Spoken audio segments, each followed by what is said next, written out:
All right, so we are live. Welcome to episode 51. Oh, This is Utah. That's Utah Edge. how did I? This is Tuesday Tech Talks with SEDC. You're going the wrong way. I'm going the wrong way. Let me back that train up. There you go. Chris Haught's going to take us through some seed resources. So new science standards, new science core, and with that comes the need for some resources to help teach that. So take it away, Chris. Thanks. All right, thanks, Clint. Glad to be here. Glad to see everyone. So I know don't have a lot of elementary, but I know this affects K through 12.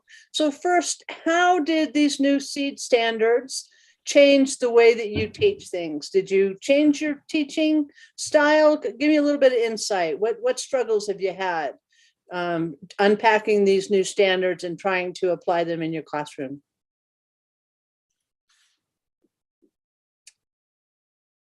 Not everyone at once. Is that for everybody question? Yeah, for everyone. I don't know, man. That's the hard thing is getting all those standards aligned with everything and trying to do that. Like, I don't know, I'm getting better at it. And obviously this getting more familiar with the technology helps, but it's tough. So. And when you say aligning, yeah, just trying to figure out what to teach next, the scope and sequence, or yeah, our district calls it big rocks and little rocks. Like the big rocks are the big things we have to teach, that we want to hit. And then the small rocks, you get into all the individual standards and things to make sure you're hitting all those small ones. And so I don't know if that's exactly what we're talking about, but that's what I had to add. So well, go ahead. Oh, that's it. I thought I heard somebody else jumping in. Okay. Well, so for me, many of you know, I'm not a teacher, I'm a librarian. So this was, a deep dive kind of for me to try and figure out. I remember, I was a teacher's aide for a long time and watching teachers teach and doing things in silos. Okay, today I was elementary. So today we're going to learn about, sedimentary rocks and doing things in silos. And we just learned about this one thing, or electromagnetics, or whatever that topics, and just learned about it in a silo. And what I really kind of liked, as I was studying this and learning about it, is the way that they broke it down into these three parts: the science and engineering practices, okay, the what we do. And I found this neat graphic on one of the websites, and it's about, asking the questions. And that's more of what we've been talking about a lot: the blended learning, the inquiry based, and getting kids engaged in types of things instead of just presenting a lesson, right? What kind of things, how can we get kids to ask, to build things? We're doing things like developing apps or finding solutions to problems. So those kind of things. So I thought, well, what are the kind of things that we do? And then the cross-cutting concepts, had a hard time getting my mind wrapped around that. And that was, how it relates to other subjects, right? So science how concepts interrelate between the life science, the earth science, those kind of things. Yeah, those kind of universal scientific.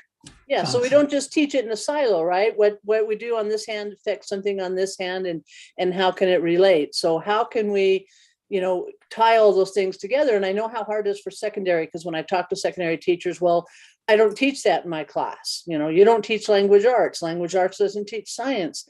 But how can we combine those things together? And then the last one is the core ideas, the subjects, the content themselves. So I was kind of looking at those, trying to figure out, how could we do that? And the one that really kind of struck me was the who and the how, right? So what are some of the things that we can really engage? And again, apologies if this kind of goes more into the elementary, but that's more my wheelhouse, right? I'm happy to find more things, but I think some of these things work great in the secondary. In our Sora ebook library, we've recently put in some collections of books. So the first one I wanted to talk about was this Who Is and Who Was books. And these are really great. If you look at those and make sure can you see Sora now? Yep. Okay. So if you just click on that link, or if you go into Sora, we've talked about this, you should all know that.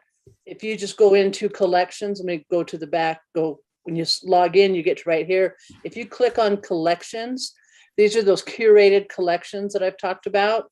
And so you can come right here and find the collections. And where did that one go? Let me just hit the back button. I'll go back to it. Oops. Gotta hit that one. And so this one is our who is in one. And so all of these books are about scientists, explorers, all sorts of different things. And they vary in grade levels. Most of them are about 3 through 8th grade. But they're great ways just to start a conversation. What got this person to go explore? Why did Galileo look at the stars? You know, who was Walt Disney? All of these, you know, what made them explore? Why did Amelia Earhart want to fly? So you start talking about the people, and then you can go start talking about science or space or the different areas, but kind of start a story about it. Make sense? The other one are these Eureka Science books, and these it's a curated collection, and there's a teacher book in here that has lesson plans that go along with the books. So again, you know, you read the book in class, The Boy Who Harnessed the Wind, and then you talk about wind power, or Rosie Revere, the engineer. There's books about the moon, so they're fiction works that you talk about, and then you can segue. So maybe you do talk to your language arts teacher and say, hey, you know, can you read some of these books with your class? And that again works better in elementary, but you can do this in secondary, or talk with your librarian. Where's David today? David's not with us, but get your librarian to say, hey, can you spotlight some of these books? Maybe bring a whole collection in your library about the solar system or something that you're going to study, and tie that back in. And so then students could go check these books out. So those are ways to tie in some of that who, and get kids, you know, questioning that, oh, there are people like that. And then there's a lot of ways that you could expand on that, right? You could use things like NEPRIS or virtual field trips, and go talk to people in those fields, right? Especially in our rural areas, kids don't get a chance to talk to a climatologist, or, you know, these people in these types of professions. So kind of make it connect to them. Okay. And then we're going to go a little bit deeper into this in 2 weeks, I think it is. We're going to talk more about these STEM kits. But at Southern Utah University, they have created this program called the STEM Kit Library. We're going to go take a look at it. Whoops. Hit the wrong one again. They have these STEM kits, and the greatest thing about this is you go to this site, you watch this little video. Lynn is real helpful. You watch this video, she explains how to do it, but you log into here, okay, and you create an account, and then you sign in. And these are all STEM lesson kits. They're setting it up where you can search by standards and by grade levels, but you kind of go look through here, or you could search by keywords. But there's all of these different kits. So here's we'll say a germ buster kit. And so it tells you what's in the kit. And then if you want that, all you have to do is reserve it. Okay. And then create a future reservation. You tell them what dates you want it. They will bring it to me, and I will get it out to you somehow, because we've got, you know, Clint and I, Scott, everybody in our office goes out to our districts. You've probably met Paul and Brett and Emily, our autism and social worker and BCBA folks. They're out there all the time. So we'll try and coordinate a date, and we will bring it out to you. And like one I just got back, they come in these little handy bags. Some are in little plastic shoe boxes. They're not real big kits. But like this one was an elementary. This was like just a identify the bugs type game. But all these kind of resources that you can check out, have for a couple weeks, and they have consumables in them. So like this one looks like it's got cups, and I just sent one out for a high school library that has catapults, and it's got all the tongue depressors and everything that they have. So it's got all the consumables, everything that you have, and these all tie in. A lot of them will have the standards that they're aligned to listed on it. And like I said, they're working on getting that so you can search by the standards.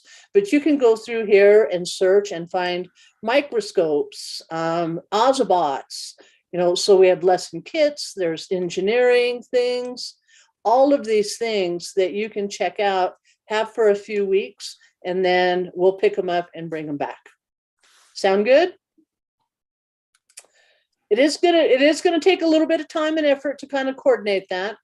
Also, SUU has this homework help that is online, so you can have your kids help. So I just want to kind of throw out a shout to SUU on that. We won't spend much time on that, but it is available. I would encourage you to sign up for the SUU newsletter. They've always got lots of great things, and I think we do have all Millard folks on here. They're starting to do things here in Iron, at the local parks or on the campus, and they do things with the community. I don't know if that's something that you could get started out there, but they're STEAM activities. They had the kids come out and they made things out of snowballs, and they bring these kits, so they're going out to schools and doing stuff.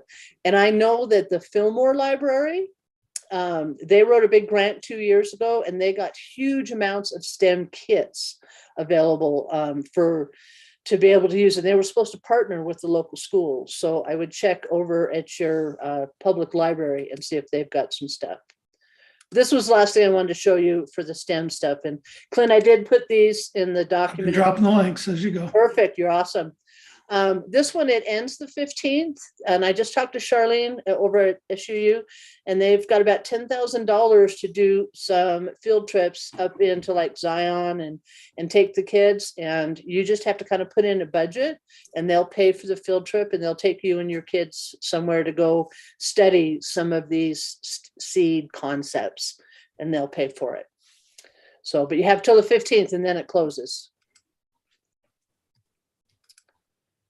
Okay, one of my favorite resources, we've talked a little bit about this one before. We've kind of covered EMedia, but I wanted to make sure that you were aware of this. So we're going to go look at EMedia. So remember, when you get to EMedia, that's just going through emedia.uen.org, and you want to make sure that you're signed in. And you just click and sign in with your MyUEN account. If you don't have that, just let Clint or I know, and we can help you with that. And you get signed in, and then you have access to all of this content in here. And I had the link to that specific hub, but if you just come in, you can just go to hubs and go see my hubs, and then search for the Seed Hub, because they have all sorts of them. But then you've got them here by grade level and then by subject level. So we have here, we'll just go look at biology, since we've got upper grades here. So here, remember when we've talked about in EMedia, you can search by subject area. So science, material type, different types. A lot of these are Nearpod activities. Nebo School District and San Juan, their teacher teams have done incredible jobs creating some content. So it's all here for you. Tons of Nearpod lessons, all sorts of content here for you. So like I said, the Nearpod lessons, remember how Nearpod works? Clint's covered that for you. You just click on it and add it to your library. And those are a great way. Now you've got all sorts of content to embed into Canvas. So there's a ton of resources in EMedia that you can get. How are we doing on time, Clint? Still doing good? Good. Okay. And then there's some other resources. You guys are probably already familiar with the USB core, right? Because you've seen that core. But San Juan, I mentioned a little bit earlier, they've put up this website that just has a ton of researches. And I really love this. If you guys had a lot of training or gotten into the phenomena aspect, so it's the natural phenomena, the observable events. And so they've got some really great website or activities on how to do these. Where did it go down here? Where did I find those? Oh, in the lessons, I think it was. So they've got, oh, I hate when that happens. They've got all these lessons on, oh yeah, so they've got the videos on all the phenomena, and then they've got lessons and newsletters that you can watch and share with the kids. So they've taken all this different content that you'd find everywhere, and they've kind of put it all linked into one spot. And then you can do it by grade level and figure that out. But the site I really like is the seed storylines. And this one, an elementary teacher showed me this one, and this really helped to kind of explain it well to me. If you just go into, I didn't look at the biology ones, I looked at the grade level, so we'll look at some of these. But when somebody, I think it was Jeremy, mentioned just, I don't know where to start. And if some of these, the way that they have the lesson plan set up, maybe we'll have to go, the way they have the lessons set up, they've got them to where it's a total scope and sequence. This was not the one that I wanted. Let me go back to the elementary that I looked at before.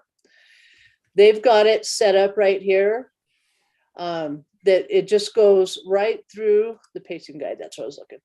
It goes right through and it tells you exactly what you need to teach throughout everything. Okay, what standards, how many minutes it's going to take you. And they've also got the content, the courses here. Okay, so you can access all sorts of content right in here. And again, sorry, more elementary. And you just have to log in and make your account. I don't need one more account. But there's just all sorts of content that's ready-made that you can follow along. And I love it because they've got it really laid out well. You do this. This is the one I was looking for right here. Okay, so it's got the slides, the student resources, the supply list, the teacher prep, and it's got everything, and it tells you what to do first, next, last, and it's got everything in one bundle. And the teachers that I was working with, they showed me this and said, this kind of tells me everything that I need to do, and it covers everything. Does that make sense? Okay. Oh, That's a lot of links, right? It's a lot of information, but they're all going to be on this slideshow, and I think let's put them in. But I think this one right here, this and the EMedia, seems to be the most comprehensive collection of them. And then I did find one other. I kind of like this one because I'm like all about virtual field trips, right? And I love this one. This one is Hogle Zoo's got one of those CARES grants, so they made some lessons that aligned right to it. And you again, didn't put all those links in the doc. I'll make sure we'll make sure we get all these links to share with you. Yeah. So these have a bunch of activities, but there's also a bunch of let me get back to there is the videos. All of these videos, and you could use these. And I was thinking about, what was Ben? I was thinking about Ben, I think it was, when we were talking about the equine science. I'm still on the hunt for equine stuff, or, you know, his type of things. But they've got a lot of videos in here that show a lot of animal stuff. I don't know if that follows along the same thing. I think he might be a different content area. But there's a lot of videos that were from the Hogle Zoo. So there's a lot of content in here that you could use, and the lesson plans to go with it. And that's kind of neat when it's a local thing. But I love the idea of being able to connect some of these science topics with real life things. If some of the kids had been to the Hogle Zoo, then, and you show them a video of an elephant taking a dirt bath, how does that tie in? Or, you know, the adaptations that animals make, and they can tie it to a Utah animal, something they may have seen, and how can you get lessons off of that? But so tying in that who and that what is, you know, and across the different disciplines. Does that make sense? Okay. So that was a lot I threw at you, and I did that really fast too, because I was afraid I wouldn't have time for it all. Any questions? Good. Did well. So I don't necessarily have a question, but I like a new project I think would be cool to do a Google Zoo. What would that look like, man? But funny that you mentioned that. I was going to talk to Clint about that. Our buddy Matt Winters, He's Uh-huh. like all things Google. And I've actually started a whole new bookmark section for all his googly stuff.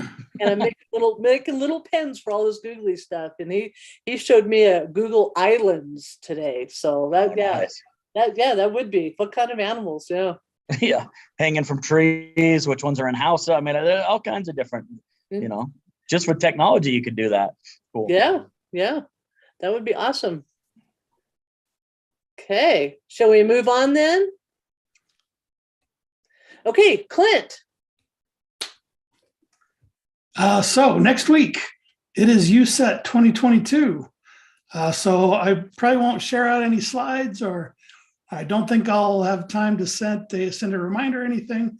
But if you want to see what's going on at USET, you're not there in person, join us at 3:30. And I'll just put Zoom on my phone and walk you around and introduce you to a few people and give you a taste of what the conference is like. There's still time to register. I believe this morning we crossed over the 1,200 participant barrier, or not barrier. It's not a barrier. It's a milestone, right?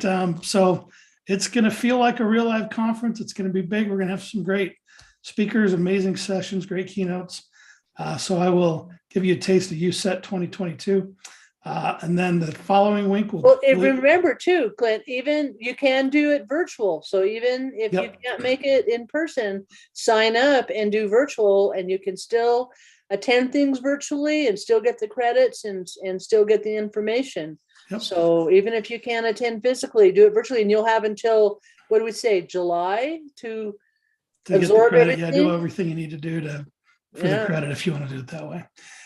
You can sign up for virtual only, and you don't even need to attend live, because we're going to have plenty of content that'll be recorded that you can watch at your convenience. So if you wanted to take a couple of weekends and or evenings and have a nice little warm beverage and put your feet up and be in your jammies and watch some great sessions, you can do that as well. So there's the virtual only option, or if you can just come for a day, Tuesday only, Wednesday only, that's cool too. But with that gets you access to the schedule, which will have all of the sessions live or recorded after the fact, or not all of them, just the online streamed and recorded ones. So lots of good stuff there. And then the rest of the schedule is there. We'll go a little bit deeper into those STEM kits and some other toolboxes and breakout EDU stuff like that we have available to check out, because we're getting to that time of year where we might be starting testing and need some other things to keep our students' minds occupied and challenged, and some hands-on things will be fun for that.